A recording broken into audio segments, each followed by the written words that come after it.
Okay, fam. We got to talk about Intel. They've been working their way down like crazy. Things have not been looking good for them. But now they expanded their partnership with Amazon's AWS AI chips. They picked up a $3 billion grant, an $8.5 billion grant, and possibly an $11 billion loan. Everything is about to turn around for Intel, and I've got all of the intel on Intel in this video. Before we get into the video, guys, I have a huge announcement. Next Monday, September 23rd, 8 p.m., I am hosting yet again my free webinar. That's right, my 1-hour free webinar. You guys are welcome to join. Very limited spots available. You can sign up. The link is in the information box below. Do not miss it. You guys will learn more in the 1 hour you spend with me than you will anywhere else. I got a huge announcement during the webinar, and I also will be taking your questions and answering them next Monday, September 23rd, 8 p.m. Eastern Time, 5 p.m. Pacific. I'll see you there. It's really been bad for Intel this year. However, a lot of things have happened in the market over the last couple of days, which is really good for Intel. And now that the stock price has dropped a significant amount with all of this good news and rate cuts coming, and the fact that we're heading into the end of the year and the stock market is starting to rally a little bit, if PMI data is good on top of all of the good news with Intel, this stock could run, and we've seen it in the $30 to $35 range as recently as a few months ago. And that seems to be where it's spent most of its time earlier in the year as well, even before it rallied to $50. So when I'm looking at the chart and understanding Intel, it spends a lot of time in the $30 range. And because of all this good news, it's likely we'll get at least a run to $30 to $35 in the next 6 months. If the next earnings at least meets the expectations, along with all of this good news, and things going forward continue to get at least a little bit better for Intel, the following earnings after the next one, as we get into January and February, could really start to make moves for Intel. If this happens, Intel could very likely see its way back to $30, maybe even $35 as soon as January or February, which right there alone is a 30% return on 100 shares. This is a prime opportunity. If Intel was $35 right now or $40, I would say that maybe it's a good idea to hold off a little bit longer, wait for more good news to come in. But the fact that you can get Intel $19, $20, and now after today's news, $22, that's pretty cheap for a stock like Intel, which manufactures most, if not all of its chips in the United States. And they're the only manufacturer that makes its own chips in-house. AMD does not do this. NVIDIA does not do this. Intel makes their own chips in-house in the United States. This is a big factor. Intel also makes really good gaming CPUs, not to mention good server processors, and they also are involved in AI. And on top of that, they've also been in a bidding war with AMD on PlayStation consoles to make the CPUs, although they did lose that bid. So let's go over some of the data. And the data that I'm going to show you guys, if it confuses you or you're having difficulty understanding all of this talk on finances, as well as the technicals, fundamentals, the news, overall, pretty much anything you see in this video, if it's confusing you, if you're having a rough time in the market, I would love to help you guys. I offer a full Discord training course and one-on-one coaching. However, limited spots. I can't take everyone, and you have to show up and be committed to want to change your financial direction to achieve financial freedom. And I will show up to coach you and mentor you and help you achieve your goals. My students in the Discord are averaging 10 to 15% on their first and second months, and I have a good percentage of my students that are up 50, even 75% in their first 2 to 3 months. I have students that started with $8,000 and now have almost $20,000 in 3 months. I have other students that started with $50,000 and now have $80,000 in only 2 months. So if this sounds like something you're interested in, I would love to help you guys out. But like I said, I can't take everyone, and it's a very serious mentorship. If you're not ready to commit, okay, we'll see you on the YouTubes here. And when you guys are ready to sign up, you can see the link is on the screen, investvithcorey.com, or the link will be in the information box below. I'm driven every single day to help people just like you. I'll be waiting for you. We'll see you soon. Intel shares were surging following reports that the company qualified for $3 billion in federal funding to produce semiconductors for U.S. military applications. So Intel is now diving into not only AI, servers, it's now going to be working with military and military applications. The potential grant, part of the CHIPS and Science Act Secure Enclave program, aims to secure a domestic supply of advanced chips for critical defense and intelligence purposes. services. Intel has been working closely with the U.S. government through various defense programs such as state-of-the-art heterogeneous integration prototype SHIP and rapid assured microelectronics prototypes commercial RAMP-C. This latest funding would help expand Intel's capabilities in producing cutting-edge semiconductors across its facilities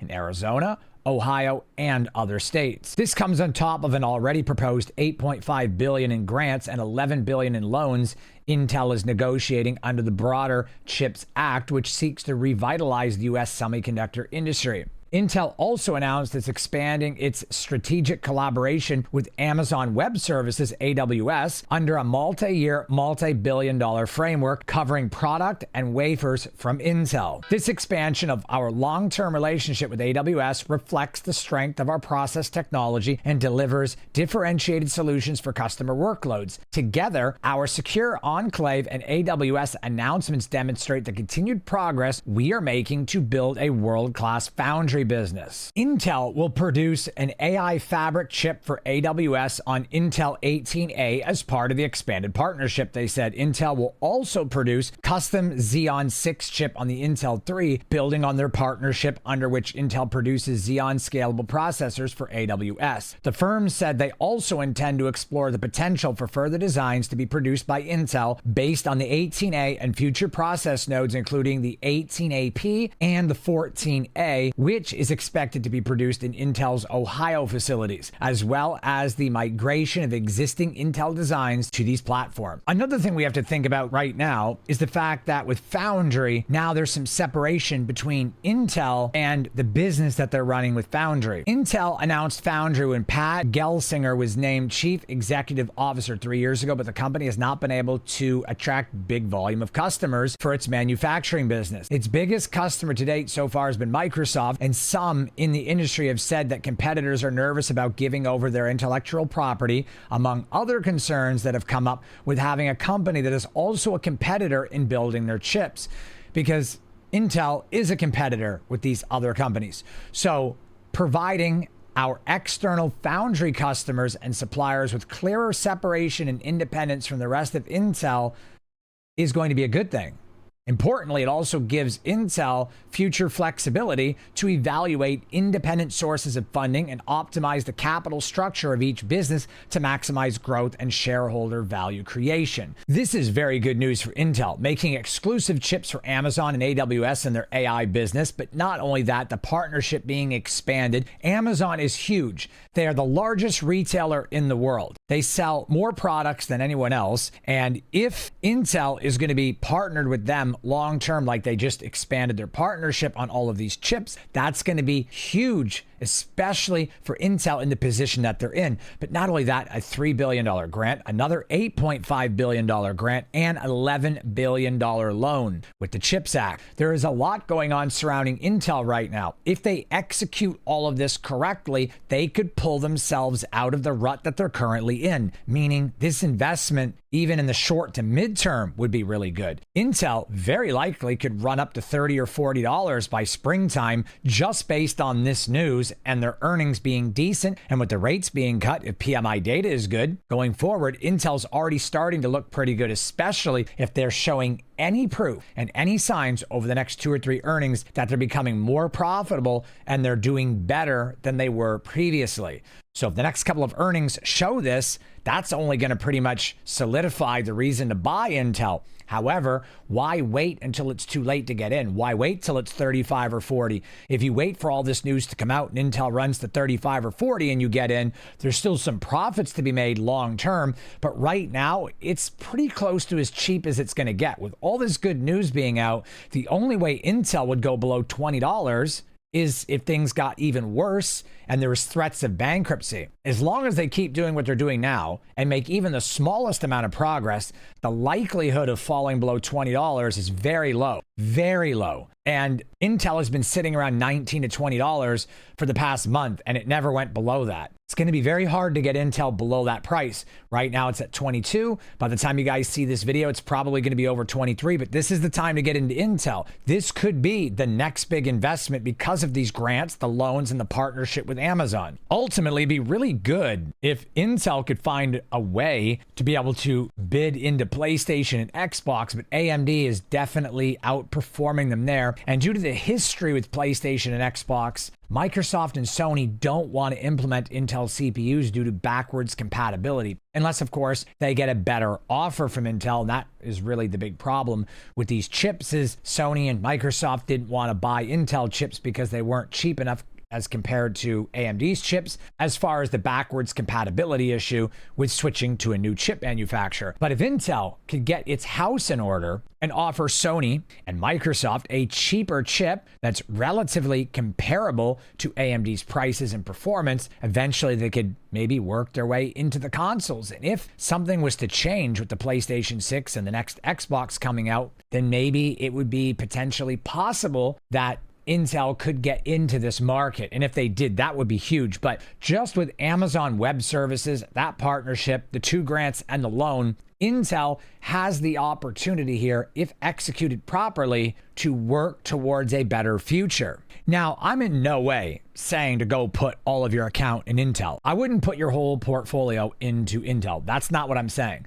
I would not put any more than 5% or 10% into Intel. And this is a pretty safe margin, but ultimately it's up to you to decide how much money you want to put into this stock and how many shares you want. It's your money. But I'm telling you, Intel has a very good shot here. I'm not saying it's for sure, but based on this news and Intel's growth and the fact that they're an American semiconductor company that manufactures chips in-house and they're partnered with Amazon, the US government is unlikely to allow them to just dwindle into bankruptcy. Now, I'm not saying the government could completely control this, but for Intel to go bankrupt would take a lot. There's other companies that would step in that would help them. I believe they're in an advantageous position right now to turn everything around. And I think it's a very good investment, especially for $20.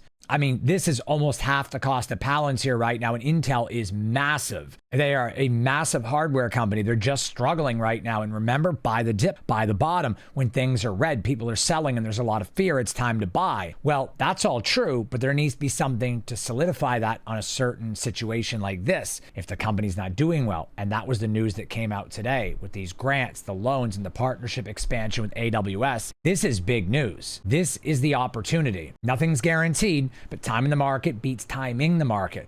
So I would really consider looking at Intel and getting yourself a small percentage of your portfolio into Intel and adding to that over time, because I believe fully that if they start working towards profitability and implementing this plan and things go well, by the spring, you could see a pretty big jump in Intel up to $30, $35, maybe even $40 by the spring or summer next year. That's anywhere from a 25 to 100% return in the next year if things go well. And I believe they will. Intel is a really good company, but in really rough times and bad decisions and bad economic circumstances. But they ultimately can turn this around, and they've got every opportunity to do so. If you guys are having trouble in the market understanding any of this stuff, I would love to help you. I offer a full training course, Discord, to surround yourself with like-minded people just like us, and full one-on-one coaching so I can help you grow your financial freedom. You guys can sign up at any time, investorcorey.com, right there on the screen. The link is in the information box below. It's a very serious mentorship, so you have to be very committed and serious about your financial health. I'll see you guys in the next video. Take care of yourselves.